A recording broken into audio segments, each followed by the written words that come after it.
Welcome in to Check the Mic. Steve Palazzolo Sam Monson, and a very special guest, Mike Renner, the first guest in Check the Mic studio. Welcome, Michael. Thanks for having me. This studio's cool. What do you think of the place, Mike? It's great. I like this area, too. It's like just west of downtown. You like this area, huh? I used to tailgate over here is why. Really? Over down the street. This was why. There's not much else to do. And probably will be soon. Yeah. There's not much else to do in this industrial. area. It's up and coming. Yeah. It's an up and coming area. We're busy gentrifying it, one room at a time. Yeah, we're in early. We're in early here. Very special show. Get comfortable. That middle seat. These are nice chairs. Okay, yeah. You guys didn't spare any expenses on the chairs. Sam picked them out. Steve built that one. So okay. Well, Steve has had two tasks. He's not sitting in it. Two individual tasks within this studio. Mm-hmm. That building that chair was one of them, and the other one was attaching the handle to the fridge over there, which has been unsuccessful. It's an ornamental handle. It doesn't work. Handle's not working. It's broken. We have a fridge. The fridge is plugged in and working. The fridge is working fine. The handle does not work. So we'll see. I was going to actually switch that, so I always sat in the seat that I made, but it's I probably think you safer. sitting in the questionable constructed seat is the worst thing that could happen. The chat is already asking for Austin Gale to rest in peace. Maybe I don't think he's coming back to Cincinnati. No, I don't think so. I don't think, certainly not a long-term thing. We might be able to get him on a fly visit one day. Yeah. But Mike, you're back living in Cincinnati. I am. Freshly married. Yes, sir. Congratulations. Thank Still you. married? I just spent a few months just making sure. Congrats on that. You're back in Cincinnati, and hopefully we can have you join us. Happy more to. often. So I'm not technically moved into the place I'm living in yet. It's not technically Cincinnati. It's going to be Covington. But it's less than, I think I calculated, 2 miles from here. So I could walk if I wanted to. So, I'll come in whenever. I don't suggest walking, but you could. Yeah, around here. If you could. When it snows, you might want to walk because I know you don't. I don't drive in the snow. Don't drive in the snow. Mike from CBS, tell everybody where they could find your normal stuff before we get into all the we're going to unleash all your draft takes here. Yeah, you can check out Pushing the Pile podcast. Check me out on Twitter at @MikeRenner_. And maybe I'll have some new stuff coming soon with draft actual stuff, but I can't talk about that just yet. Well, there was even in addition to the big announcements the last couple days? Yes, there is. Well, I'm actually, I'm so part of the Shrine Bowl staff, too. I should mention that. Scouting staff selecting their players for this year, and we'll be doing Tuesday recaps of the weekend prospects we saw that we liked, me and Shrine Bowl director Eric Alco. I saw that yesterday, yeah. And we'll take questions and stuff like that. So I love it.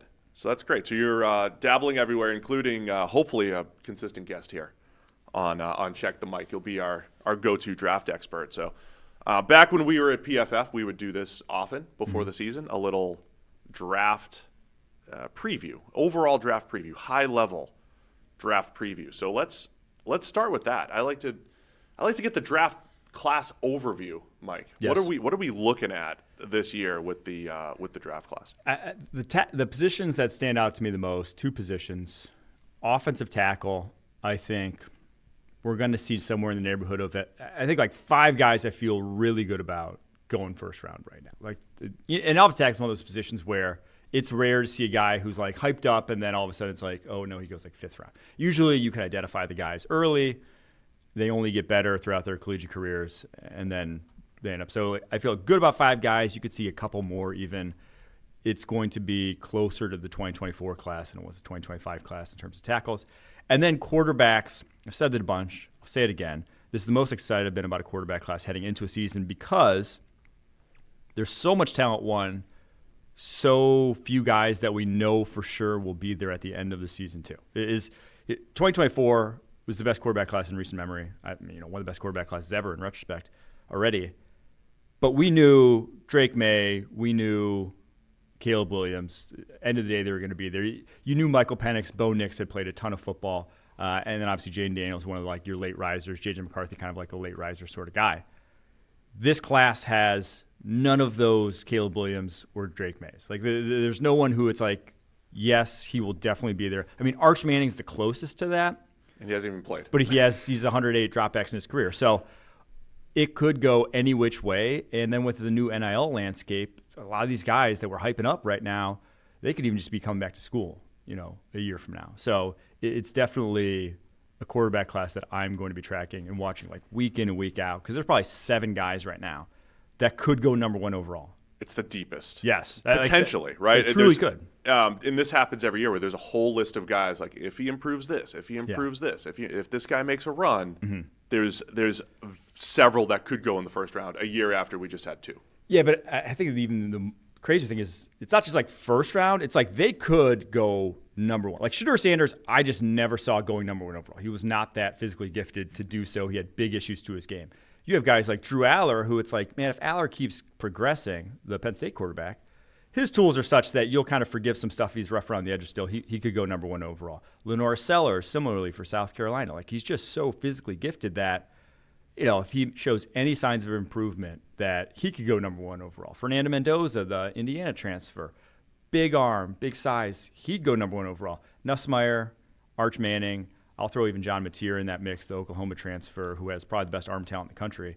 There's just so many guys where it's like, man, if you see progression, if you see things cleaned up, they are legitimately number 1 overall type of picks. The Arch Manning thing is fascinating because we're going to spend the next 8-9 months talking about how he's a number 1 overall pick, only to see him go back to college and stay there. Do you think there's any chance for a start that he comes out? I don't. Now, if he wins the Heisman, wins a national title, it's like, what more does he have to prove? He probably would make more in NIL money in college than he would, rookie year of the draft. But then also rookie year in the NFL, you also get sponsorships, things of that nature that kind of, it's not really a financial decision either way, in my opinion. It's kind of a wash. But it's like if he has nothing more to prove truly, then maybe he goes out. But if they don't win the Natty, if he doesn't win the Heisman, I feel pretty confident saying he'll come back to school. Do you think the Saints drafting number 1 overall affects that? Because that's the one team I could see maybe being a factor. In that he would want to go out? Yeah. Want to go play for New Orleans, wasn't there, though, Grandpappy's footsteps. Yeah, but didn't Archie, didn't he tell Eli, wasn't he a big factor in the decision for Eli not to go to the Chargers? Oh, yeah. Yeah. Because he was like, I played for an organization that – right. And now the Saints have obviously improved since then. But it's his organization. They just didn't want to go near – They just thought the Chargers were a deadbeat organization. Okay. He didn't want to have Eli go anywhere near them. The Saints may also be a deadbeat organization, but at least it's his deadbeat organization. I need to clarify to the fans and listeners out here today. It is all draft today. We're back on Wednesdays. It's all draft today. Tomorrow we'll touch on a lot of the cuts and the roster stuff. The other element, right, recent NFL successes – guys like Brock Purdy, Jaden Daniels. It's almost like this old school Bill Parcellsian. These guys played a lot of football. They it used to be 30 starts. Now these guys are coming out with 60 starts. I saw the full list of that recently again. It's still pretty accurate. It's like there's like a 6-point thing of which starts is one of them, but you also need so it's like 30 starts, but 20 wins, a 2-1 touchdown, and it's like all the classic dinosaur stuff. But if you stick 6 of them in a row together, it does kind of make sense. I saw someone though say. Yeah, I mean, that's a good baseline, but the quad, the foursome that's like the elite in the NFL right now, none of them hit the threshold. Lamar, Patrick Mahomes, Josh Allen, Joe Burrow. They were all. I mean, even if you just think about them now, but they all had the starts though. They were all. Did they? I don't think Burrow did. Burrow's 2 years. So Burrow's the one. But he was a senior. Burrow's the one exception, but he had 2 full years as a starter. Mm-hmm. Mahomes had 3, I think. Allen had. I mean, they all had at least 2. 2. Right. They all had at least 2. Mm-hmm. The recent world. But that probably doesn't get you to 30, does it? Might not get you to 30. Maybe with the playoff now. But the recent world has been. Yes. But almost all those guys. More experience. When you think about it, all the top 4 guys, Mahomes, Allen, Burrow, and Lamar Jackson, they're all an exception in some way, shape, or form. Like they're all shooting for the lower, like the potential. Mahomes obviously was this wild maverick, like who knows if he can work within the structure. Yeah. Josh Allen was the bag of tools. Lamar Jackson was the actually probably better than everyone always thought quarterback to begin with, and we just and the tools too. Yeah, and then Joe Burrow was the 1 year sort of breakout guy, but all of them. But it was like the greatest college football season. Yeah, ever. yeah. But all of them are like some form of sort of unlikely to hit on thing, and all of them have turned out to be the best 4. Yeah, I mean, anytime you're searching for elite, you're never going to have. They're outliers. You're outliers by definition. Yes, by definition. There's no data that you could just apply to quarterbacks and be like those 4 that points to Mahomes, that points to Lamar, that points to Allen, that points to Burrow, that just perfectly does that. But I do think experience more than ever, just given how little Yeah. teams are willing to develop at the NFL level. I think it's very important just because you're seeing more defenses. Just than how ever. little chance you get. I mean, if you're, for example, Shedeur Sanders, right, and you're at best third on the depth chart, you're getting no opportunity to actually show that you're better than that. So you need to have the wealth of starting experience under your belt so that if you do get a 5-minute opportunity to show something, theoretically you've already got the muscle memory and you can go out there and just show it. Yes. What have you seen from Arch Manning so far as a player? Why is everybody saying that he's like the best quarterback to come along in decades when we've seen 180 dropbacks? And Not even half that, of them by the haven't way. been that good. Well, Sam, they were saying it when he had 0 dropbacks. I understand they were saying that. it in I high understand school. that. So I definitely understand the starting point, the Manning family heir, and his high school tape is absurd, and he does look like, what if you gave Peyton Manning athleticism? Yeah. But off the back of what we've seen so far, why is the hype so strong? Well, it's one that's the tools. I mean, its starting point is, like you said, it's like if you gave Peyton Manning or Eli, it's just like, I've likened it to you give them like a software update, and it's like now they have a quicker release. Now he has, now they can run. He can run. I mean, he runs probably like a low 4.6, and he can really fly. And he's also accurate. Like he didn't miss a lot of throws on tape, and he's just the timing, the quick decision making. Like it's got a look to it that you kind of know when you see. I mean, the Mississippi State game last year, granted Mississippi State, but he just buried him. And I like him more. I liked him more than Ewers last year, and I thought they were regretting it. They probably regret it now, going back to Ewers so quickly the way they did, even though he looked like he was probably banged up second half of the season, was because he can actually attack down the football field consistently. Ewers, his deep ball was always really shoddy at Texas. It was really up and down, hit and miss. His touch and whatnot was bad in my opinion. Arch down the football field so far, and again, it's not a lot, but like he takes the chances when they're there. He is very aggressive with the football already. So, like, given that, that's just his very first exposure, that usually your first games of college football are probably going to be your worst. You're only going to get better from that. I'm pretty encouraged. You're pretty encouraged by what you saw. It felt like last year they would have gone to him if it felt like they didn't want to bury Ewers' draft. Like, that's why they went back to him. Yeah. It felt like, hey, he's been here 2 years. We can't just do that. It's like if we pull him now for the kid and we basically publicly signify that we don't think he's good enough, he's done. Good thing they didn't tank his draft stock Right. then. I mean, who's to know? They easily could have blamed the oblique injury that he was playing through. I mean, Ewers, for all of his faults, was clearly playing hurt last year. And I thought early in the year he looked excellent. I was texting you. Yes. I'm like, he looks better. And he's incrementally improved every year until he had the injury. So we didn't really get to see that play out.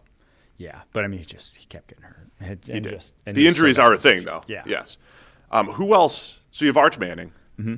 Like, who else do you like in this class? I'm with you. I'm intrigued by 7 or 8 different quarterbacks. I think the highest floor guy after him is Nussmeier. And it was funny when he brought up the Saints, I was like, in my head, I'm like, Nussmeier's dad's the OC There's for another the Saints. connection. They might not, if it's close, would they go with their OC son? I don't think you do. I don't think that ends up being your tiebreaker, just given the fact that, like, if the OC turns good, he then jumps to another position. Harry was in the draft. More so But it's Toby, tough, my right? fourth. I mean, he's probably the most. If Toby's in the draft, I'm probably drafting him. Just saying, as a dad. Yeah, that's a tough decision, but to me, he's probably the highest floor because, I mean, similar reasons with Arch. The guy knows quarterback inside and out. He's very creative, even though he's like purely a pocket passer. And if you're just stacking up all the quarterbacks, he has the worst tools. He can't run. He's not going to run. He doesn't have a big arm. I've likened him to like a Kirk Cousins from a physical perspective, which pre-Achilles. Is that going to go number 1 overall? Is that going to go at the top? Jared Goff did, and it's not as if Goff is that. Goff's bigger. He's not that much more physically imposing from just like a specimen perspective, and he still went number 1 overall. But it would probably be the worst specimen to go number 1 since Jared Goff, if he did.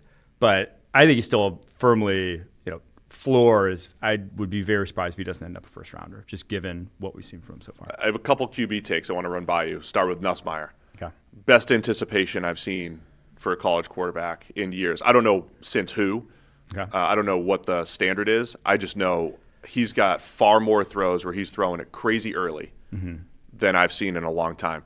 Probably since Tua Burrow, right? Was the last time we had guys who were real high in anticipatory. You were throws. Bryce Young. You thought Bryce Young was up there with it, right? Yeah. I mean, Bryce very good. I thought Nix was very good coming out. I thought Young was the best of Penix those three Alabama quarterbacks that were all pretty good at that. Yes. Like Tua, Mac Jones, Bryce Young. I thought Bryce Young's anticipation was the best of those three. I liked our friend Nate Tice summed it up in a tweet a few months back. He was like, Garrett Nussmeier's going to try some stuff. I mean, there's that too, right? So a lot of times you talk about the cerebral quarterback and how they play.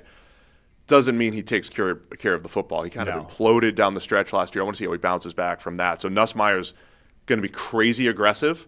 Yes. With Gunslinger. Average tools, but the high end from an anticipation standpoint is as good as I've seen. He's just got to cut back on some of the crazy stuff. And why I say Kirk Cousins, because if you watch Cousins early in his career, now he kind of turned a lot more conservative as he got older, but early in his career when he was with Washington, he used to be the same, similar, where he would try some stuff. He would throw some things that's just like, what the hell is Kirk Cousins doing? Until he realized my passer rating is going to take a hit. We can't have that. Can't have that for the contracts coming up. He definitely feels like he could have that sort of career. You texted me about John Mateer a couple weeks ago. Discuss. He has some of the best arm talent. I mean, so he's built like Caleb Williams, honestly. He's 6'1", 224, and a real rotational thrower like Williams, where it's just you get so much whip in that arm, and his ability to put zip on the football is from any position is as good as is the best in the draft class. It just is. He has real deal arm talent, and I watched him early on last season, and I was like, okay, like he's obviously incredibly gifted, great runner. He went for over 1,000 yards last year on the ground.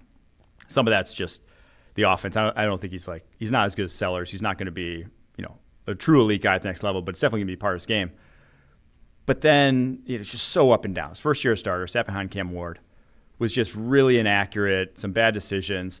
But then down the stretch, his last 3 games, it just felt like the what the hell was that throws were gone by that point. And so I don't know. I mean, transferring to Oklahoma, obviously much bigger stage, much better defenses, but there is a lot to work with. Like he is truly, he's going to get every chance to fail because, I think Zach Wilson went number 2 overall based off of kind of a similar sort of hope. Mateer is even more talented, in my opinion, than Zach Wilson. Better arm, better athlete, bigger. So we'll see. Are we back to a world now where this is the thing we're chasing? Tools almost to the exclusive, or almost exclusively, almost to the exclusion of everything else. No, I mean, so we just talked about Nussmeier. I said he's going to go first round. I'd be very surprised if he doesn't. And obviously, you still play the position well enough, you'll get drafted highly. But if you have high-end physical tools, it's going to afford you a lot of leeway. That's why Cam Ward, he has some sack issues, not a perfect prospect by any means, but you've seen improvement, and the guy has a freakishly talented arm. So I do think that it's always kind of been what you're chasing, because to be Josh Allen, got to look like Josh Allen, right? You don't play like Josh Allen if you have Garrett Nussmeier's arm. Unfortunately, You just don't. He's another player where, the range of outcomes in just one game for Mateer. Yeah. I like the way you described it, though. He did improve last year. Every time I thought I saw him trying to he didn't even try to get to second reads often early in the season. He would just drop. He would just drop and think, all right, where am I running? I wrote in my notes, it was like, what if you asked your slot receiver to play quarterback? That's what he feels like. He's shifty and he's quick, but then he just slings it low sidearm with some real good whippiness to his arm and everything. But that got better. He started to hit more second and third reads as the year went on. I can't wait to see him at Oklahoma. The college football world is buzzing. Like he is because he's bringing his offensive coordinator from Washington State. They've got a whole new receiving core. The offensive line in Oklahoma was awful last year. They made a big investment there in the transfer portal. So there is some buzz around Oklahoma. Plus, Brent Venables needs it. I think he needs it this year. And our friend Jim Nagy, stepped in over there, and they brought in Mateer. And his ability he's so twitchy. Like he has got some of the quickest feet in the pocket. Like he'll be on one guy, and then he'll get to like a second guy and the ball's out within. I mean, in just a way that. You watch Fernando Mendoza, who's not necessarily twitchy. and it's just night and day the speed that the guy can operate with in the pocket. What about Lenoris Sellers? How about a lot of rumors about him going number 1, and so what I love about this class, every one of these prospects has this unique skill set, a completely different skill set. We just described Mateer and Nussmeier, completely different. There's a couple more guys that are completely different, but Sellers is in a world of his own, I think, as far as the way he runs, his size and his power, in that Cam Newton, Anthony Richardson, Josh Allen body type, but he needs a little bit more improvement as a passer. Oh, for sure. He just feels like the guy that, and he was, he only just turned 20 this summer, so he was very young last year, very first year as a starter. And you saw improvement, but like the speed that he operates with, the accuracy, and the one thing I worry about with him is he has very much like a power over the top, uses his size sort of motion that those guys improving accuracy, I worry a little bit about how much can you really improve. But man, as a specimen, he is, and he played soccer in high school, and you see it because he's so laterally agile. He gets in the open field and can make guys miss at 240 pounds, and just guys melt. He's so strong. Guys melt off him in the pocket. One of the best at breaking tackles you'll see at the collegiate level. And again, it's only 19, so it's probably going to get considerably better. If we were doing this right, we would just say, you got 2 years in school, man. Yeah, I do not even try to come out this year. 2 years and then potentially 100%. A special prospect in 2 years. Or even like three, like take your time. Or 3. Because you're not going to get the chance. Like we just saw with Anthony Richardson, we saw Trey Lance. Unfortunately, that's kind of where he's at in his development. Maybe he takes a big step forward. I hope he does. He's by all accounts, awesome guy, hard worker, leader of that team. South Carolina puts a ton on his plate, and he delivers. So I'm looking forward to just what he does this year. But from what I saw last year, it is going to take a lot at some point, though. I think he will go top 10 when it's all said and done. It's just I hope it's not before he's ready to. I mean, the incentive for those guys really should be disappearing now. Like, realistically, there should not be more Anthony Richardsons anymore. Those guys should now be incentivized enough to stay in college, both financially and this is the best way for you to progress and be the NFL player that you can 100%. Be based off this skill set. So hopefully those guys are going to stop existing in terms of incredibly low sample size, wildly raw prospect trying to come out. Yeah, because, I mean, he's getting generational money already at the collegiate level. Like, that is taken care of. And the risk of ruining your prospect status, I think a quarterback specifically, other positions, injury strike, but quarterback specifically, how many guys have actually, at either level really had an injury where it's like, okay, their career's over. Alex Smith, maybe the only one last decade that I can think of that really just like ended their careers right then, that they wouldn't still get a chance in the NFL.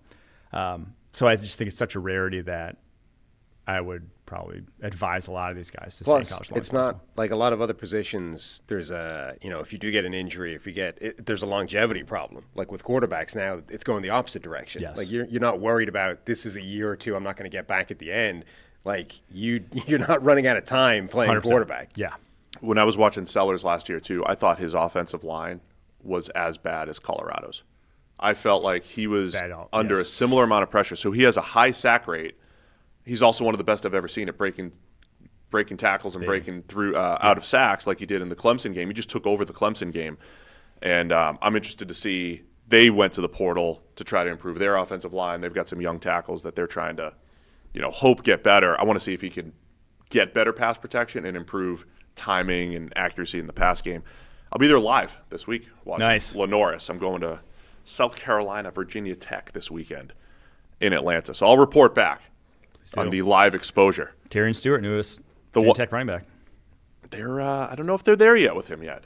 Oh, he's not going to be starting. He's he was a little banged up throughout camp. They're about 5 to 6 deep at running backs at Virginia Tech. And hearing head coach talk about Stewart, I think he wanted a little more out of him in camp so far. That's my read so far. We'll see what happens this weekend, how they disperse carries at Virginia Tech. Everybody will be keeping an eye on that. The other name that we have to talk about, I mean, there's others. There's Cade Klubnik, there's Mendoza, who you mentioned, but Drew Aller with Penn State. We had you on last October, and you were like, yeah, you had him really high in your last year. Remember trying to rank quarterbacks last year? That changed every week until Cam Ward kind of ran away with it. What do you see from Aller? Because he's huge with a big arm, but completely different than these other guys. Yeah.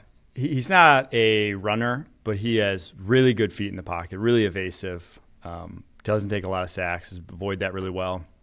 And, I think a lot of people, the Notre Dame pick sticks in their head, mine as well, because I was there and it was awesome. But he's not really a bad decision maker. Like, he doesn't put the ball in harm's way.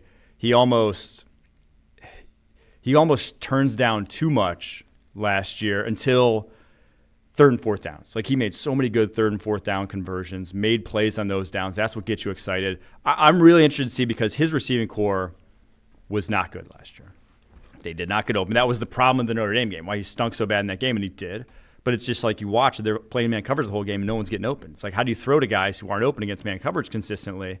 It's difficult to do so, and that's why I just kept going to Tyler Warren, because he can get open, but like he forced a few throws Warren's way that that were bad throws too. So I want to see what he does when he has actual guys he trusts, because he really only trusted Tyler Warren last year, and that's why Tyler Warren put up just absurd numbers.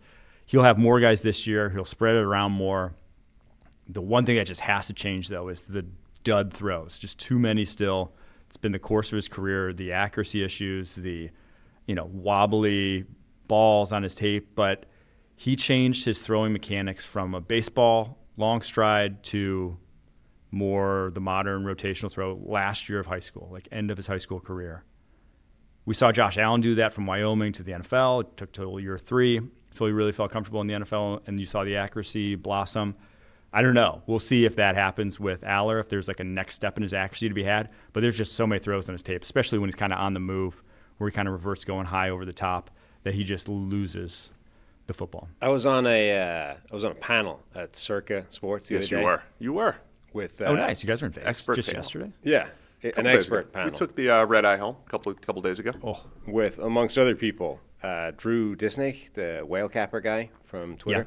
Yeah. And he was making the point that it's becoming very clear in the data that quarterbacks who don't have their best season as their final season in college are red flags, right? Okay. Those are guys to worry about. And there have been quite a lot of those guys in the last sort of half dozen years, and we get to them every time. It's like, I don't know what to do with this guy, because it's always been a weird thing to me. I don't know how to handle those players, right? Whether the more important thing is to see it at all, or how important is it, the fact that they went backwards in their final year. And you start, look, and basically his point is not necessarily, it's like if there's an interruption in their linear development at any point, whether it's through college or the NFL, that transition, like they get drafted, they've been going, and then they land in a crappy situation, right? Mm-hmm. That interruption is the thing that torpedoes these guys. And for a lot of them, it happens in college. So, Sam Howell, his final year, all his receivers are gone, and that interrupts his development. And suddenly Sam Howell goes from being a potential first-round guy to a fifth-round guy, and now a bust. Do you subscribe to that? And if any of these guys we've just been talking about has a bad year, are we immediately out because of that? By the way, Josh Allen, one of the 4 elites, was better his second to last year. So, I mean, in the small sample size. Drake May was better second to last year. Yes. But, it's not like he took a massive step back. Josh Allen kind of did take a big step back. Caleb Williams was better. Caleb Williams is as a freshman and sophomore. Maybe. Caleb Williams is one of his, he doesn't look good right now. He's one of his cautionary tale things to date. Same with Drake May. We're all predicting a step forward. We don't know. Drake May might just be a wildly volatile, mistake-ridden quarterback. Purdy peaked as a freshman, and then just never. Well, he just stayed at the same level for 4 years. I do think there is something to that. I mean, now so Drake May's numbers were worse. If you watched his tape, I thought I didn't see a worse quarterback though. I didn't see him look I thought worse. His performance was fine. Yeah, he did lose Josh Downs. He did lose help. But so I agree with that it's like if a quarterback's you watch their tape and you watch their performance and it got worse. They are worse. Then yes, I am. Yeah. Then I do agree with that, because then it's like a confidence thing too, because just from you yourself, if you are getting better steadily over time, you're also gaining confidence steadily over time. If you take a step back in your performance and you know it, you've also lost confidence, and your confidence takes like a probably precipitous sort of drop, and then you're entering NFL with lower confidence than you should be. And it's like, okay, I'm entering the NFL with lower confidence than I should be, and when adversity hits, which is going to, and it's going to get tougher in the NFL, what do you have to go fall back on? So yeah, I do subscribe to that. I think it's a valuable insight. Just lastly, before we get into other things, I have to ask you, I may be becoming an SMU fan. We'll get to this shortly. But my guy, Kevin Jennings. Okay. Should I be excited about Kevin Jennings? As a college quarterback, for sure. The NFL, I mean, he reminds me of, you'll love this one, Steve, Everett Golson, Notre Dame. Boy. Yeah. Former Florida quarterback, too, or Florida State. Florida State. Yeah, That's not Notre good. Dame and Florida State. Yeah. That's not a good name to call. Where he's tiny. He's just so skinny. But he is exciting. It's the new NFL. Playmaker. We don't care about that anymore. Kind of a talented thrower like Golson. Yeah. Yeah. And he's not really – he's very – how do I say this nicely? He doesn't need – the way Bryce Young doesn't need to be technically sound. He plays a similar manner where it's like he doesn't need his feet under him. He doesn't need to be, consistent drop back depth, so that sort of thing. He's just kind of always in basketball mode where it's just free-flowing. It's a very free-flowing style of playing the quarterback position that works in college. As Bryce Young's seen, it's tough to do that in the NFL. You better have tools. You better be elite at it to do it in the NFL. It's going to be fun. Fun for your college team. Until the draft, yeah. With the pony. All right, so in case you haven't noticed, FanDuel is Check the Mike's presenting sponsor this football season. So, Mike, we got a question for you in a minute here. But if you haven't signed up for FanDuel Sportsbook, now is the time for new customers. If you win your first $5 wager, you get $300 in bonus bets. So you head over to FanDuel.com or download the FanDuel app to bet on all your favorite sports. All of the Week 1 NFL games are both on FanDuel.com and the app, as well as all of your NCAA football. So today, we're going to be making our predictions. We're going to ask Mike his prediction for the number 1 overall pick in the draft. I have some odds from our friends over at FanDuel. We have Garrett Nussmeier at plus 370, Arch Manning plus 500, Cade Klubnik plus 410. Haven't talked about Klubnik yet. Drew Allers plus 650, Lenora Sellers plus 410, and then Sam Levitt from Arizona State plus 2,000. If you need those in front of you right here. You want to pick one here? Who number 1 overall? What's your favorite out of that group? So, out of that group, I think my favorite odds, he's the Arch favorite. is a tricky one, right? Because you don't know if he's going back. Yeah, it's honestly probably Arch because if he does go out, he's going number 1, right? Like that's my favorite one. It's just, will he go out? My favorite, long shot, I tried to bet John Mateer, but I think FanDuel has me throttled for draft props. Can't imagine why. But I can't bet draft props. Can on you FanDuel. free Mike up on Mateer here, please? But I wanted to. That was my favorite long shot because I think it was plus 2,500 or something at this point, which was about Cam Ward's odds this point in time a year ago that I got, which was awesome for me. Nice. But go get your John Mateer odds. But I just. The NFL is going to favor the guy who is the most physically gifted. They're just going to, So that's why I like Mateer's odds, just because if it's Mateer and Klubnik and they both balled out this year, they're going to draft Mateer first. Mateer and Mateer Arch. and Nussmeier and they both balled out, they're going to draft Mateer. If it's Mateer and Arch, they're going to draft Arch. So that's why Arch is my favorite of those, just because he even, he went on record saying after RG said he's going to stay another year. He's like, I'm just taking it day by day. He went out of his way to kind of refute Listen, Grandpa, So, I'll make my own decisions. Yeah. So Arch plus 500. Yeah, I still think there's probably significant signal in Archie saying that he's probably going back. So a reminder, FanDuel is Check the Mike's presenting sponsor this football season. If you haven't signed up for FanDuel Sportsbook, now is the time. New customers, all you have to do is win your first $5 wager, and you get $300 in bonus bets.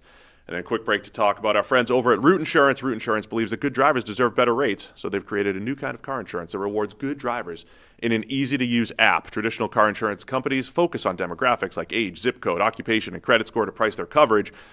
But when Root offers a rate, your behavior behind the wheel gets more weight than any other single factor. They don't use occupation or education level to negatively affect your rate. So while you drive, Root gathers and analyzes data from your smartphone sensors, and after a few weeks, you'll get a car insurance quote based primarily on your driving. So save up to 44% off your initial Root quote after you take the test drive. If you need a tow truck, jump start, or if you lock your keys in the car, Root will cover the help you need to get back on the road when you opt into roadside assistance. Root app makes it easy to edit your coverage, update your policy, or file a claim in just 3 minutes. You can get started today at root.com. You ever locked your keys in the car, Mike? I don't think I have. I've locked myself out of an apartment, but never in the car. My old car had a number code. My old Taurus, Ford Taurus, had a code on it. I've done it one time, and then I discovered that I was signed up to the Chevrolet app thing, and I was able to pop the trunk and get in that way. Nice. Yeah. So we've talked a lot of QBs, obviously. You were raving about the offensive line in this tackle class. Mm-hmm. When we talk draft strategies right now, as the rest of the league, how many conditional seventh-rounders were traded for swing tackles yesterday in the NFL? It was like 7 of them. From a draft strategy perspective, if you're telling me this tackle class is that loaded and I buy it, I just draft a tackle. Yep. Like you're going to need. This is why you don't draft for need. You draft almost for scarcity. And man, the tackle depth around the NFL is just severely lacking. And then I think another interesting part about tackles is, we talk about scarcity, we talk about contracts, but a lot of times there are certain positions, offensive line specifically being one of them, that are more loyal, that will not. How many offensive linemen of the past decade have held out? Like Trent Williams, right? Oh, wow, look at the loyalty like factor. they are more likely to re-sign and stay with your franchise long term if you're willing to meet them in the middle. They're more likely to not go, shooting for the moon with their contract offers if they just give them security, top of the mark, similar to where they're, in the realm of where they need to be paid. They'll probably stay with you for 15 years. So it's a position that I'm not trying to think like offensive linemen are like dogs. They're just loyal, man's best friend. The big moves at tackle. He mentioned Trent Williams. The other one that was notable was Andrew Whitworth, each of whom seemed like they got hosed by the organization that left them. Trent got traded. Literally, if you just don't screw the guy over, yeah. you can keep your tackle for his entire career. The loyalty factor on the offensive line. Talk through some of these tackles who are available. Utah has 2 potential first-round picks. I was floored. And this is their first year of start. They're both sophomores, same recruiting class, first-year starters. And I watched the tape and I was like, oh, my gosh. These tackles are so athletic. They both have some of the best feet in the draft class. So it's Spencer Fano's on the right side, who to me, he'll be interesting because he does have short arms. And I think it's even shorter than where Will Campbell was with the measurement I got from the spring, like 32 and 3/8, I believe. But he's so athletic, so agile. The best run blocking tape I've seen in a few years for a sophomore at tackle, since Penny Sewell probably as a sophomore. And I guess floor is like, you put him at guard and he's like an elite guard in the NFL, all Pro Bowl type of guard. Just such good tape for a sophomore. So I have him top 5 on my board. And then Lomu's maybe a better pass protector, maybe more prototypical tackle traits. He's not as consistent. I'd say probably not as good an athlete as Fano is, but he's a damn good athlete in his own right. So for those guys to be that good that early and that athletic for both of them, that's when you're just like, it's going to be very difficult for me to see Lomu or Fano taking this big step back and not being top 15 sort of picks. Fano's I keep getting confused who's ranked higher. Fano's projected to go higher? Yes, he's the right tackle. Right. And his tape was better. I think he's a little bit better of an athlete. And he reminded me of Marcus Bowe, style, like size and style wise. Yeah, he looks who just went to the Giants. But I thought Lomu had maybe even better potential. If you're telling me the arm length though is a little better for Lomu. So Fano's the one with bad arm length. Oh, Fano's got the bad. Okay, yes. But I think Lomu's got more potential. They're just so young. Yeah. And you just I always go back to the David Bakhtiari thing, where you watched the footwork and you watched how smooth he was in pass protection, and the only time he lost is when he got bullied, right? Mm-hmm. When he got bull rushed. And maybe this is a small sample, but I'm like, that does improve, right? Your core strength improves. That is, if you have these other things, both of these Utah guys have that. If they improve the core strength, they could be special. It's why I was so hard on Bernard Raymond. It's like you can get strong. It's one of the few traits that actually can improve if you guys are willing to do it. I think you're seeing it now with Fashanu. Year one, Fashanu got bullied for strength, but the athleticism was sick. Now you're seeing all through training camp, all the Jets guys are like, this guy's built like a rock now. He's strengthened after a year, and now we might get a a breakout year from Fashanu. Yeah, Lomu's just heading into his redshirt sophomore year. And so I'm projecting him thinking I think he could be special even though he's ranked a little bit lower than Fanu right now. Who else do you like? The consensus board right now has 5 in the top 32, but there's like 8 in the top 64. I mean, there's a whole bunch of those guys that could easily go in the first round with a good year. So Caden Proctor from Alabama is probably consensus second best after Fanu. I mean, some people have him OT1. He's insane. I mean, he's a freak. He's number 2 on Bruce Feldman's Freaks list. He's 360, has like 275 pounds of lean muscle mass or something. He looks like just like J.C. Latham-like body. Yeah, but I mean, I think he's even a little bit more put together than even Latham. I like Latham better as a prospect, though, as like apples to apples, same point in their careers. Latham was a little bit better at using his power of generating it more consistently with Proctor. It's just kind of he is just so physically insane that college guys can't really get one over on him, but he has a lot he needs to improve, and his feet aren't as good as Latham's were at this point in time. Could even ultimately be a guard at the next level, but you're obviously going to give him every chance to succeed at tackle. So him, Francis Mauigoa, the Miami right tackle, who's just, man, he's so put together. So for 315 pounds, it's like he is not a lot of fat on the guy, like muscle, like arm definition, leg definition. He is just a specimen at that size, and very good feet for right tackle. He's been starting since his true freshman year. And then I like Trevor Gooseby as well, the Texas left tackle who came in down the stretch against the Georgia game, held up really well in pass protection. He was another Bruce Feldman's Freaks List guy. Really good feet, really long, prototypical tackle traits. I liked him a lot better than Cameron Williams, who was obviously a 6th-rounder. I thought he probably should have been starting for them at right tackle down the stretch. Yeah, Gooseby filled in for Kelvin Banks and looked good. He looked really good down the stretch. He's number 41 on the consensus board right now. Do you have? I want to ask you about one more. And do you have rankings right now? I do. Yeah. All right, we're just gonna unleash your rankings, and then what we're gonna do is we're gonna put them on social media, and we're gonna tag you on it. Perfect. Hopefully, get a whole bunch of views, and then people are gonna get mad at you or whatever. Yeah, that's how it goes. Yeah, that's how we're gonna do that. I worked at PFF too, Steve. Yeah, it's good. I mean, this is just football world. This is how we do it, right? Yeah. Are you also enjoying life of not having to explain PFF grades and rankings? Should we? We can't explain the mean. Here's the we thing: can explain you guys had to do that. By the end of my time at PFF, I had given up. I was way out of that game. While we're here, Sam and I have a 2-person inside joke that we're going to let only you in on right now. I think we might have told him this already. We may have, but it's all right. It's just between the 3 of us. Started week 1 last year. We finished our first week 1 podcast, and that's when PFF and their grading gets the most hate. Week 1, most people are paying attention, and by weeks 1, 2, and 3, why is this guy first? Why is this guy this or that? And you got back from the show, Sam. You didn't have to write an article. You didn't have to do the team of the week. So he didn't have to do all this work that he had been doing for a decade. And he sends me a picture of him drinking a coffee on his back porch, feet up, relaxed, like, hey, it's 11 a.m. Monday morning. I'm not stressed out about the grading or explaining it.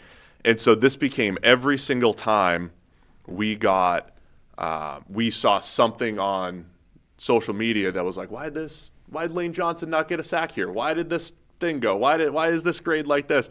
We just send the meme to each other. It's usually we don't need to explain this anymore. It's usually when somebody like @s you on Twitter. It's like, how come this guy's grade is blah blah? Like, not my problem anymore. I don't know. So don't care. We'll get you in on the meme. It's 3 minutes. We're the only 3 that know this. That was inside joke here. Particularly because that was like when we go in season, we do the 7 a.m. show, so you're like done, wrapped up, back in the house at like 11 in the morning. And previous years, I was like, you got like 20 minutes to get a coffee, and then you got to go write the team of the week or whatever that week.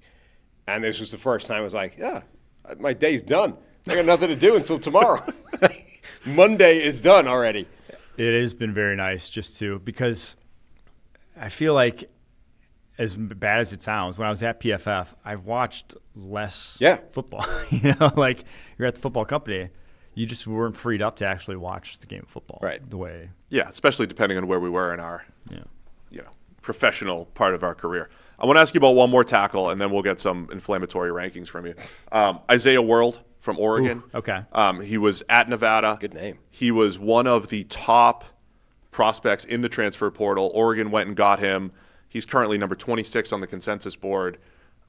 Complete projectable type of player. I don't know what you've seen from him. I don't know if he's there yet, but he feels like the type of guy that if Oregon loved him and the portal finances loved him, I think the NFL could see him as a future top 10 pick. I'm just not sure if he's there yet. I had him as OT7. Okay. So there you But go. then I put 7 tackles in my first round mock draft because he's 6'8", 318. I thought he did a really good job of his pass sets, his hand usage. It really looks like one of those guys where he probably hasn't had much instruction in terms of just, there's like a cadence to your feet. There's like some technical fundamentals that just he wasn't even trying. Like he's just kind of like walking out of his stance. He's kind of just holding his arms to the side and just like grabbing what he can. There's not a rhyme or reason to what he's doing. You kind of love the guys that can find answers, though, when there isn't a rhyme or reason. Like Tyler Smith coming out of Tulsa was that guy for me where he didn't have technique. He was not a polished offensive lineman by any means, but the guy had some dominant tape. And it's like, okay, he's doing it without any semblance of what it needs to look like or what it's supposed to look like to actually get done at the NFL level. It's going to happen when he does. So that's how I felt about World. Now he is, Tyler Smith was junior coming out, or I guess redshirt sophomore, or whatever. He's a third-year guy coming out. World's going to be a fifth year, but he went to a great spot in Oregon where they've developed offensive linemen really well. So you can almost just throw out what you saw on tape last year. It's going to be what he does this year that's going to matter. But yeah, he's just one of the many. We haven't talked about Xavier Chaplin at Auburn. I put him in that mix too, where it's just like guys who have the physical makeup of an NFL starting offensive tackle in terms of size, length, feet, athleticism. It can get there. We just really need to see a big jump, though, from World, in my opinion. Yeah, Chaplin's at Auburn. He got plucked from Virginia Tech in the portal. Sorry, Steve. They gave him a lot of money to go to the Southeastern Conference. Mm-hmm. Gave him a lot of money. All right, give me your tackle rankings, then we'll circle back just to get quarterback rankings for the record. Okay, so it was Spencer Fano, Utah, Caden Proctor, Alabama, Caleb Lomu, Utah, Francis Maui-Agoa, Miami, Xavier Chaplin, Auburn, Trevor Gooseby, Texas, Isaiah World, Oregon, Charles Jagusa, Notre Dame, when he plays. Guy's barely played yet. He broke his arm this offseason, too. I don't know. He keeps getting hurt. But when he plays, he's going to be good. Monroe Freeling, Georgia at 9, and then Max Iheanacho. I should have pronounced that. Iheanacho. Yeah, I think. Arizona State, 10. There you go. Tech rankings. All right, now for social media again, address the camera. Quarterback rankings. Oh, gosh. We need quarterback rankings for social so that we can go viral. There's no caveating either. It's just the names and the just the names. Okay, so no explanation. You can add a little context. It might be better for the delivery. Well, I'm just saying no one's going to listen to the context. Nobody's going to play care regardless because of the list. And we'll put a false caption on that. Right. Like Renner hates Sellers or whatever. Mm-hmm. Go. All right, so Arch Manning 1, Garrett Nussmeier 2, John Mateer 3, Cade Klubnik 4, Drew Aller 5, Fernando Mendoza 6. I got to keep going. Lenora Sellers 7. 7? Josh Hoover 8. Josh Hoover. There we go. Sam Levitt 9. Nico Iamalieva 10. And I said in the write-up, I wasn't going to give any. But Lenora Sellers, I didn't even want to rank. I didn't even want to rank at this point. It's not even worth ranking at this point. Put him in the 27 draft. It's him and Lagway going for the number 1 pick next year. And we'll say the same thing about Lagway. Julian Sayin, apparently. Oh, Mike, I meant to ask you about you had this theory, and I think I agree with it, that, you want good names. Good names are worth something in the NFL. Oh, this is good here. What do you make of the strategy of Ja'Cory Croskey-Merritt sticking with Ja'Cory through the draft? Now, it didn't do him that much good, but then bailing to Bill. Because Bill Merritt would have been not only undrafted, he'd be in the UFL by now. Bill Croskey-Merritt would have been undrafted and maybe, stuck around for a while. Ja'Cory Croskey-Merritt was the best possible outcome for him. I feel like he played to his crowd, though. He got drafted by Washington. Mm-hmm. He's in D.C. Right. He sounds like a lawyer. Bill Croskey-Merritt. That's like there's law firms all over D.C. I think he's just playing to the crowd. That's true. That makes sense. But, yeah, Ja'Cory Croskey-Merritt is a sick name. I think Croskey-Merritt, though, is the highlight there. You're going to sound sick no matter what it is. We can work with Bill Croskey-Merritt. Yeah. You can't work with Bill Merritt. Bill Merritt is too boring. Does not belong in the NFL. He would have Bill been Merritt UDFA. is a used car salesman somewhere in the Midwest. Yes. Like, he cannot play in the NFL. Bill Croskey-Merritt, as you said, that's a law firm, like the law firm, Jarvis Green Ellis. Yeah. That can work. We can make that happen. Ja'Cory Croskey-Merritt would have been optimal, but we've bailed on that. Bill Croskey-Merritt, I think, has legs. Bill Merritt, forget it. We do have breaking news on the show here. Mike Breaking news here that we're going to have to interrupt the draft talk for just a couple minutes. The Minnesota Vikings are trading for Adam Thielen with the Carolina Panthers. Rap sheet, I don't know who's first. It's him and Palazzolo. I don't really care who gets credit. It's on social media. That would maybe be the answer. It's the first one I've read. This would be the answer to all this, ridiculous. Who's first? Who cares? Insiders just. The current insider problem, let's call it all-encompassing, would be solved if everybody just stopped giving them credit. No It doesn't more credit. matter who was first. We're just going to name the first one we saw. It's a thing that happened. Elon Musk in the gets world, credit. so we can just It's on Twitter. talk about it as a thing that happened. Mm-hmm. It's do I need credit for, when Donald Trump got shot? Do I need credit for who saw it first? Saw it first. Well, I mean, It's like First reported by, I saw it live, so yeah, it happened. I must be it's first. a thing that yeah, happened. but whoever tweeted it first needs credit. the don't even get me on the tangent yesterday. Every single player that got cut had a strong camp. He didn't make the 53, but every team in the league wants this guy. Just needs a change of scenery. Former colleague Ian Hartitz had a good tweet. It's like, shout out to all the insiders grinding to tweet out first the guys that the NFL teams just released, like that they've just released that they released. He's like, insiders are busy Copy-paste. rushing to be the first guy to tweet those out. I also do love the change of scenery thing. How many change of scenery guys? Their that new was scenery. It's all their Malachi Corley Just needs needs. a change of scenery and a better scheme. How many new sceneries have really been the answer for these guys? The insider who says that Malachi Corley needs a different scheme. Like, what is that? What scheme is that? He needs to play running back. Yeah, well, maybe.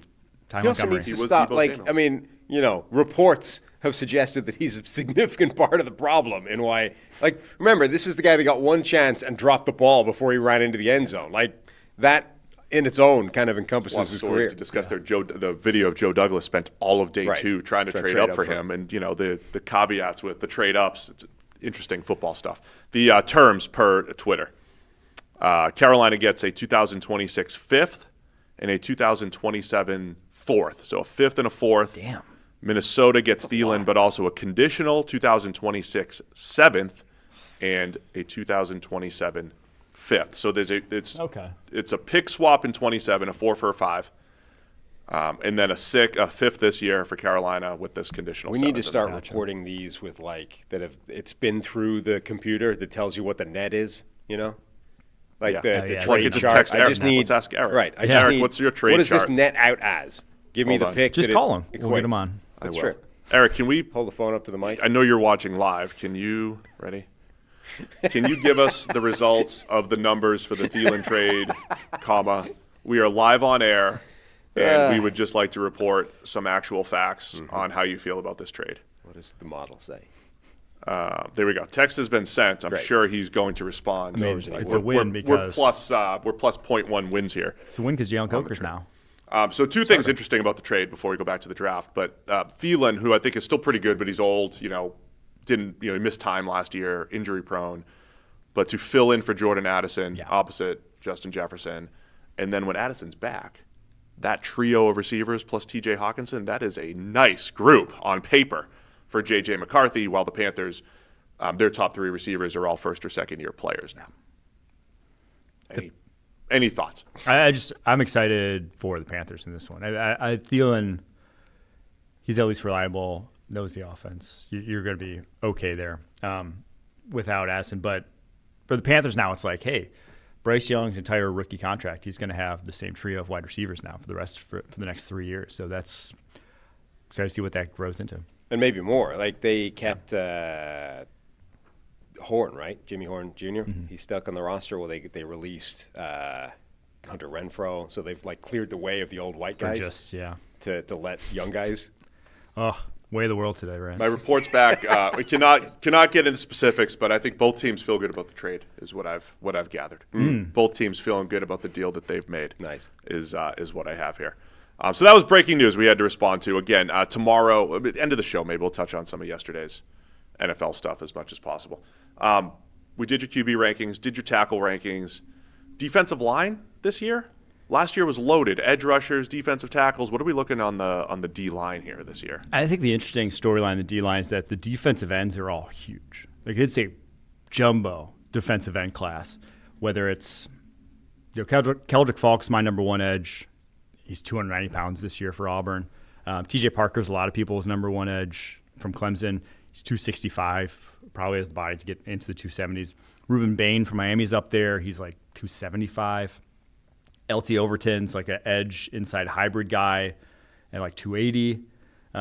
He's got a Latham body too. They just have these Quadzilla types rolling through Bama these last couple of years. Yeah, so there's a bunch of guys who are, like your Zach Allens, which I think is a growing role in the NFL in those defenses. The guys that can create havoc from, a 4 or 5 tech and be your guys who just blow up stunts, open up things for other people. This class is full of them. So it'll be great for a lot of those teams running those hybrid fronts that are really just trying to create havoc up front. Pure defensive tackle down a touch, and is it more edge heavy again? Yes. Last year there was depth DT at both. was great. DT was great class last year. I mean, just guys who went day 3 who other years would have been top 75 picks in my opinion. For the first time in a while. Yes. DT been down for a while. Yes, but it's back to Peter Woods, Clemson DT, who's my number 1 overall player. I think he's insanely good. Why? What do you like about Woods? He's just such a good athlete. He's number 1 on your overall board. Yeah. He's such a specimen. For him to be, because he's another guy young for his grade, was 19 all last season, and he's more physically dominant than any of the defense tackles in last year's draft class already. And it's usually DT's a position that it's a strength-based position. So the stronger you get, the older you get, the more imposing you can be. And for him to already be that as a sophomore in a way that, Quentin Williams wasn't, some of the top DTs in recent memory, Derek Brown wasn't. Very impressive, really light feet. Clemson, I hate watching their D-line now. I don't think they developed those guys well enough. They haven't since the 2019 class. But he's just such a specimen that it's going to work out. But after him, I don't have another guy that I would take in the first round or even like top 50. And Woods did the Christian Wilkins thing last year, played a little edge early in the season. Stand up. And then back to defensive tackle. But him and Parker, both potential top 10 picks on the same line. Yeah. Who are your top edges? How about edge rankings, if you're saying it's that So team? Keldrick Falk from Auburn, Ruben Bain from Miami, TJ Parker from Clemson. I love Cassius Howell from Texas A&M. Yes. And then LT Overton from Alabama. Those are my top 5. Cassius Howell, I got the tweet out there of him running the wheel route with Mason Taylor, LSU tight end, second rounder. Mm-hmm. Running the wheel route with him and breaking up a pass, which was a dime by Nussmeier, by the way. In addition to Howell, I think being every single time I watch Shamar Stewart, Shamar Turner, Nick Scorton, like what is he, number 18? I'm like, who is that guy? Yep. It was Howell every single time popping more than those first and second rounders. Yeah, he really did. Twitchy. He gave Will Campbell the most problems I saw anyone give Will Campbell. It was like 9 reps. They went one-on-one. But I have a list of like 4 players who gave Will Campbell the worst problems. Landon Jackson. And I still love Will Campbell. Yeah. But there's like 2 or 3 reps for Will against those good SEC linemen that gave him problems. Yeah, but Howell's just tuned up, knows how to rush the passer. There's not a lot to dislike. I'm surprised he didn't get more hype because, it wasn't a starter, but he did start, I believe, the bowl game, and he just killed USC in that bowl game. I think just that alone, like there's a first round and a second round guy from that defensive line, and he was obviously better than those 2 guys. Like that on its own should be significant signal. Yeah. Got a couple other players I want to talk to you about. But first, NFL season, it's almost here. All of our schedules are getting busy. Sometimes you only have a couple minutes to prep a meal, but Factor helps you eat smarter with tasty chef-prepared meals that are delivered right to your door. I have a filet mignon waiting for me later today at Factor. I've been eating the shrimp and salmon, so it's like high quality, really good food. If you have a microwave, do you have a microwave, Mike? Yeah. Of course he has a microwave. I You're the don't. only My freak in namesake. the world that doesn't have a microwave. Let us know in the chat if you have a microwave. If you have a microwave, 3 minutes. That's all you need. For me, it's more like 10 in the oven, but I feel like it's better. But it's so easy. Factor has more than 65 weekly meals made for how you live and what you eat. Choose from a wider selection of meal options, including the premium seafood choices like salmon and shrimp, like I get, and you get that at no extra cost. With new Mediterranean diet options packed with protein and good-for-you fats, Factor helps you support your wellness goals. 97% of customers say that Factor helped them live a healthier life. So eat smart at factormeals.com/CTM50off and use code CTM50off to get 50% off your first box plus free breakfast for 1 year. That's code CTM50off at factormeals.com for 50% off your first box plus free breakfast for 1 year. Get delicious, ready-to-eat meals delivered with Factor right to your door. It's great. Offer only valid for new Factor customers with code and qualifying auto-renewing subscription purchase. I don't need a microwave. Do you have a microwave? Everybody has a microwave. There's 24% so far. There's at least 5 people in the chat who do not. So... What any other players? Well, let me ask about Caleb Downs. Ooh. There's all like every couple of years the generational safety in the debate. What do you do with the generational safety? And is he a top 10 player? But what are your thoughts on Downs? Is he worth a top 10 pick? Yes, I think safety is. I think it's valuable. Like I don't see the devalue, especially when. Depending on your scheme, I guess is how I want to say it. That. If you're willing to put a guy in a role that he can be valuable, they're valuable. But you can get by like really devaluing the safety in your scheme if you want to. So I think that's why you're seeing it devalued league-wide. But he's the kind of defensive player that just anywhere you line him up, he makes plays. You know, that kind of athlete, that kind of instincts, just that good that then those guys I think are very valuable. You know, he's not Kyle Hamilton, obviously size-wise. He's 6'2", 205. But movement skills-wise, he just is what it's supposed to look like. Just such a smooth, fluid athlete, can change directions, great out in space, great at manipulating space. I just don't think there's, a guy that is on the back end of your defense, and you're just not going to have to worry about him. So from that perspective, yeah, I think he's worth a top 10 pick. He's Josh Downs' brother. Is that right? Oh, gosh, I didn't even put that together. I didn't either. I think that's true. I might be wrong, but I believe that's accurate. It was like you're reading my notes, Mike, because I wrote fluid mover, and then I think he's got the change of direction skills to handle today's game, right? The whole NFL is trying to put those box defenders in a bind and, leak tight ends out into the flat and, run routes behind you. I feel like his athleticism helps cancel some of that. Mm-hmm. And me looking for a tight end eraser type, a guy that can man up against the modern day tight end. I think he's got that as well, much like Kyle Hamilton if you wanted to use him in that role, other than one back shoulder to Travis Kelce in the AFC Championship. But still, Caleb Downs, I think he's got it all. I'm with you. I think he's and he reminds me of Brian Branch coming up and tackling and how technically sound he is, tackling and finishing plays. So he's got a little bit of Kyle Hamilton and Brian Branch. I'm not saying the best of all those guys, but little pieces of a lot of the better safeties that have come out these last couple of years in parts of their game. So he's got pretty good bloodlines here. His dad was an NFL running back. His brother is Josh Downs. And his uncle is Dre Bly. Really? Dre Bly? Wow. Yeah, which I assume is on his mom's side because of the different names. Maybe. Right. I didn't Dre know that Bly, part. former NFL cornerback there. Yeah. Weaker position groups. Is cornerback down a little bit, and then we'll talk a little bit of running back compared to last year's class. I think corner's down a little bit. I love Jermod McCoy. I think could be, top 10 sort of cornerback prospect. The way he moves is the way so smooth, man. Yeah, the way like Derek Stingley moves. Guys like that, truly in that caliber athlete. But he tore his ACL in January, so TBD on that. After him, it's Avion Taylor. So I really like Avion Taylor, AJ Terrell's brother. Terrell. Yeah. Avion Taylor. Terrell. It's when you say the name back to back. Yeah. I think he's a first rounder through and through, which is weird. It's like he's a different type of. He's like TJ Watt versus JJ Watt. They're both elite, but they're completely different types at the same position. That's what's like. He's like undersized, smaller, but physical, like strong. Whereas AJ is long, lean, press. He's more like off man, off zone, but he's awesome too. So those two guys, then it's like that might be it until the third round at this point. So it's those two, and just a big chasm, in my opinion, in the cornerback class. Yeah, it's wide open. If you use the consensus board, like I like to, they have a guy like Jalen Kilgore from South Carolina, he's a nickel for South Carolina. He's more of a safety type.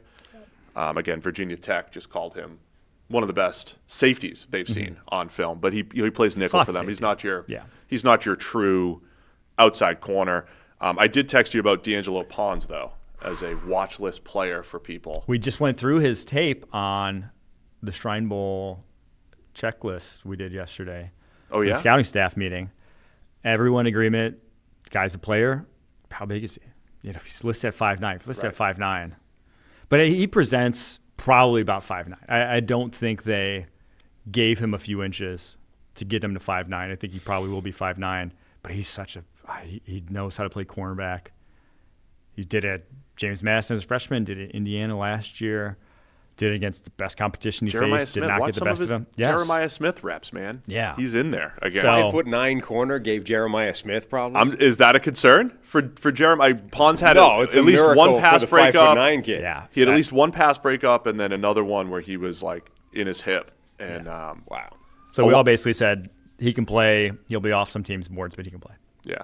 I like just to watch Indiana. They still have some players on that team. So Pons is a very fun. And for a 5'9" guy, I like him way better in man coverage. That like a lot of the bad plays in and around his area are coverage busts and zone centric, whether they're his fault or not.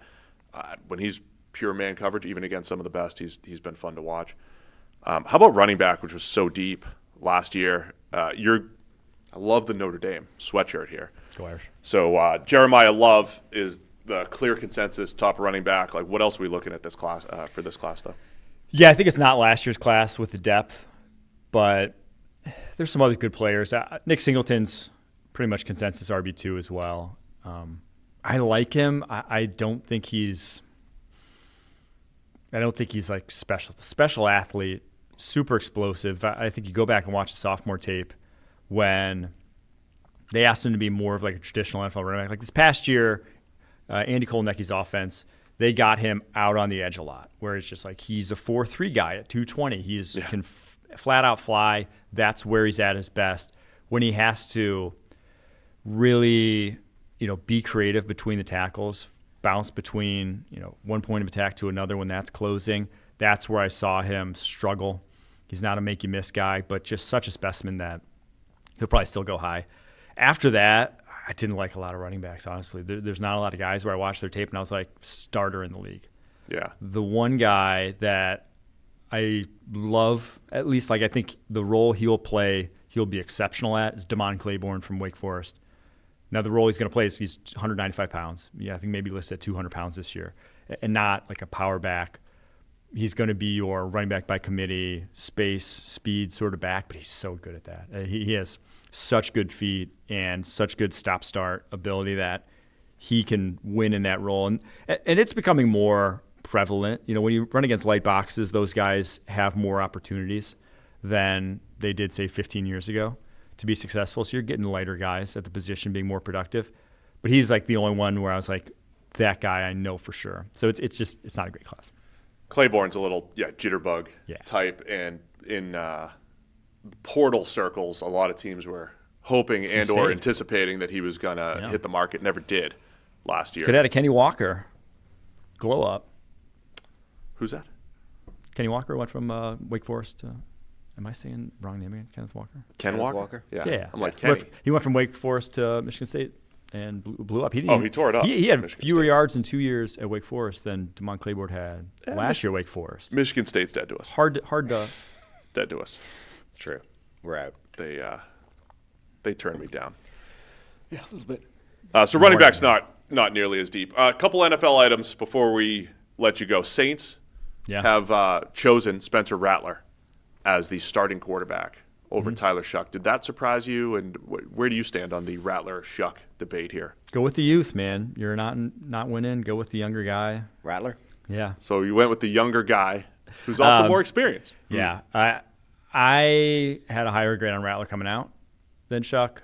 I did not see Shuck as, for being 25, I did not see him as particularly NFL ready, which I was surprised by. And that's why I was like, I don't know what you do with this guy. So I don't know where they go from here because, again, Rattler is younger by literally a full year. They have the same birthday. He was just a year younger.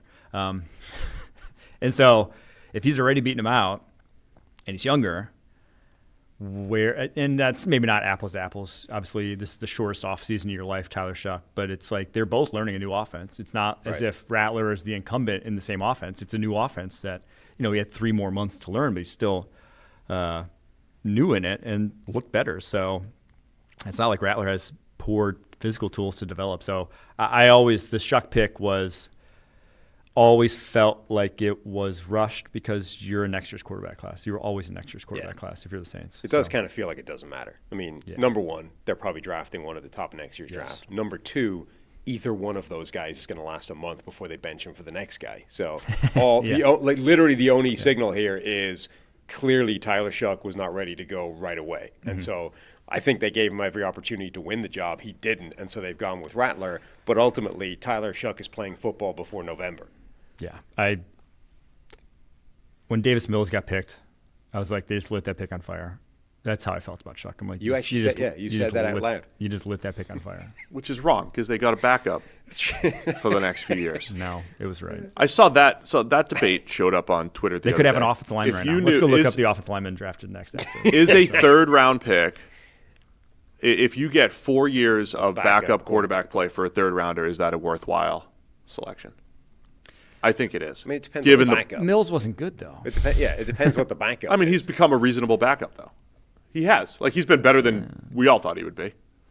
Spot started a couple times, was reasonable, sticks his neck out there for the team. Good one. I like that. Right? Yeah. If you get a backup quarterback third-rounder, maybe not the first pick of the third round, but your average third-rounder. It depends. Pick 90, pick I think 85. it depends on what the backup is. Backup quarterback is just a term for a guy that's not starting, which encompasses guys that could start, also guys that have no business being on the other hand. Quinn Miners drafted pick 98 that year. Third round. They could have used him. You could find better players that they should have Lee selected. McNeil, 5 picks later. I think he was probably top on PFF board at the time. Maybe Milton Williams, 6 picks later. We liked both of those. Yeah, both of those guys. Yeah. That was the big fight in Philly, in Detroit, right? Yeah. One team wanted Milton Williams or vice versa. Yeah, they both ended up being. The guy good was players. so mad in the room. That's got to be tough, man. I've heard stories of offensive player gets picked and the defensive coordinator storms out of the room and everything. The easiest part of being a general manager is what the parts that we talk about, like pick the best players. Yeah. The hardest part is massaging the egos and everybody in and around the room. Well, particularly if you're at a pick and there's like 2 guys that you like, either side of the ball, one guy's pounding the table for one, the other guy's pounding you can only get one of them. Somebody's going to be pissed off. Did you see that Saints report? Oh, my gosh. So I need more information behind how often this happens. Yeah. I did hear it. There's a secret report of one pick this year where that happened that it's we can't also talk about. But Mickey Loomis overrides the staff who wanted Brian Branch but that's also, to get Notre Dame second round to Isaiah Foskey. That's also a classic thing of you could report that exactly that way, and the reality that might actually be just Mickey Loomis is the guy that makes the final call, and in a room that was 60-40 in the opposite direction, he went with the 40%, and it's his final call. Look at you being nuanced here. I don't know. I can tell you where the PFF room would have been there. It's a much more fun story to just say Mickey Loomis went rogue, and 58 people are saying one guy, and Mickey's like, nah, I'm going with Foskey, and he stinks. But I suspect the reality of it is very different. Right. I'm sure there were other Foskey supporters in the building, and you usually don't completely go rogue and be like, it's 99 against 1, and I'm the one. I've got the, I'm making the call. I wouldn't rule out that happened, but I'm just saying if I was a betting person, I would say it's more likely than not that it wasn't. And we are contractually obligated to get a hot take from you on the Cleveland Browns backup quarterback situation. Your thoughts on Dillon Gabriel. You were high on Dillon Gabriel. Welcome. Yeah, joining us here. You're being ahead of us on that. Dillon Gabriel and Shedeur Sanders. Yeah, I said it when they got drafted. I think Gabriel's the better quarterback right now. Shedeur has more intriguing traits, but Dillon Gabriel can play quarterback right now better. So, what do you make of the fact that they got rid of Pickett and they're now going with 2 rookies as the backups? That was always that.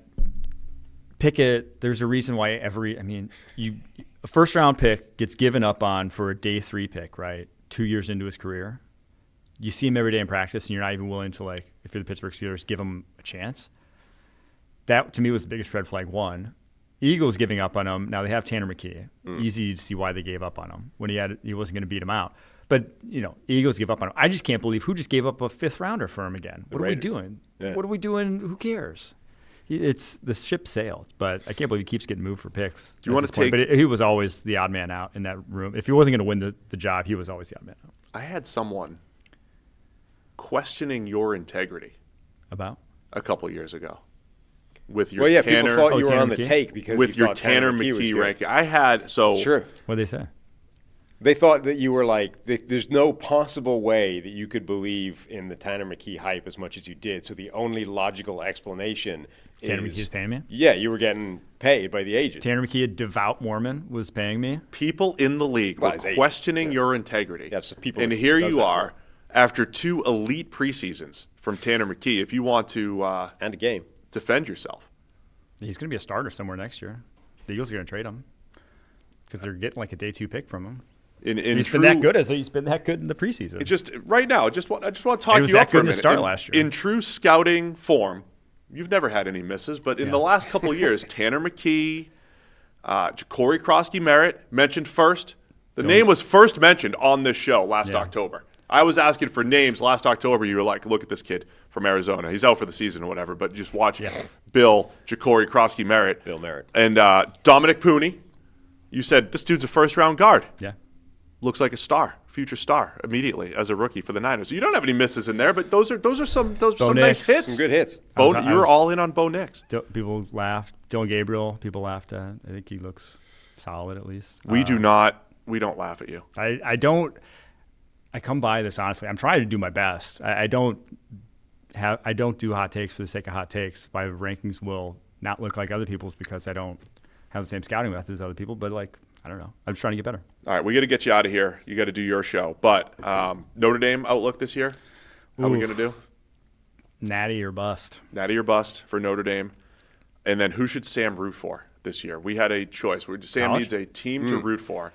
And we So the asked criteria, people. it can't be like a blue blood program. We're not going for Alabama every year. There's got to be something interesting about the team, some kind of some reason to root for them. And ideally, the mascot has to be cool. Because if you can't tell me what it is, if it's a Hokie or a Hoosier, See, that's what I was going to say. Indiana. Indiana's a super fun team this year. No. With Mendoza, Signetti, and also it Pons. They have some prospects. You can't be a Hoosiers fan. But we can't. I don't want to hitch up to a team that's got a bunch of interesting players that are going to be gone in a year and a half. That's college football. I know. So that's what I'm saying. It's got to be. no chance. It's got to be mascot and story related. So that's where we had a Final Four that was SMU, that was Cincinnati, UC, that was Minnesota. Tulane and Minnesota. I wasn't wild in Minnesota, but the people put it in there. The SMU is the front SMU is runner at the probably moment. the We got an most, email in to tell me about SMU, which included the story that apparently their mascot, Peruna or something, the pony, is the only mascot in college football history to have killed another mascot. And it decleated the Texas Longhorn. It took it down with a boot. How can you not love SMU and That's the what I'm Shetland saying. pony? Yeah. I mean, that's going to take a lot to beat. I would throw in, Arizona State would be a fun one too. If you're not a Sun Devil is an interesting mascot. You and Prisco. True. You and Prisco. Yeah. Particularly since the rebrand, since they went to the Trident thing instead of the old weird I think little Arizona devil State's fun deal. team to watch this year too. All right, Michael. Always appreciate having you join. Hopefully we'll have more of this as the season goes. Our plan is to have some bonus episodes every now and again throughout the year, especially when Mike is available to join us in studio. It's a 2-minute, walk or drive or whatever for him. Tell everybody where they can find all your other stuff. Yeah, find me on X, Mike Renner _. Find me on Pushing the Pop podcast. And watch the Tuesday at noon Eastern Shrine Bowl prospect recaps. Come ask some questions, too. We're going to take more questions next week. All right, go follow Renner on Twitter, Pushing the Pile, and, join. We'll do the Spaces. What do they call it now? Yeah, on Spaces. Twitter? Spaces on Twitter. All right, that's it for us today. Wednesday shows are back, which means Thursday shows also still remain. So we're going to be here tomorrow.